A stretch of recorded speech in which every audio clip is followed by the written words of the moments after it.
Last fall, my family moved to a new house on Elmwood Road. The neighborhood was quiet and surrounded by tall trees. At first, everything seemed perfect.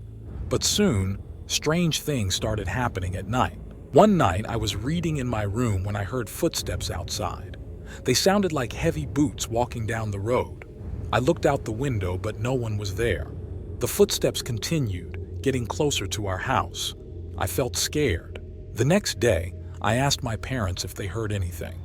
They said it was probably just the wind or an animal, but I knew what I heard. That night, the footsteps came back. They stopped right outside our front door. I was too afraid to move. I decided to tell my friend Mike about the footsteps. He didn't believe me, but agreed to stay over and listen. We waited in my room, staring at the clock. Around midnight, the footsteps started again. Mike's eyes widened in fear. We crept to the window and peeked outside. The street was empty, but the footsteps kept getting louder. Mike whispered that we should check it out. I didn't want to, but I also wanted to know what was making the noise.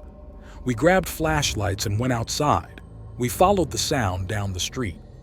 The footsteps led us to an old abandoned house at the end of Elmwood Road. The house looked spooky, with broken windows and overgrown weeds.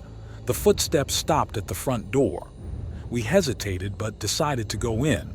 Inside, the house was dark and musty. The air felt cold, and our footsteps echoed through the empty rooms. Suddenly, we heard a whisper. It sounded like someone saying, "Help me."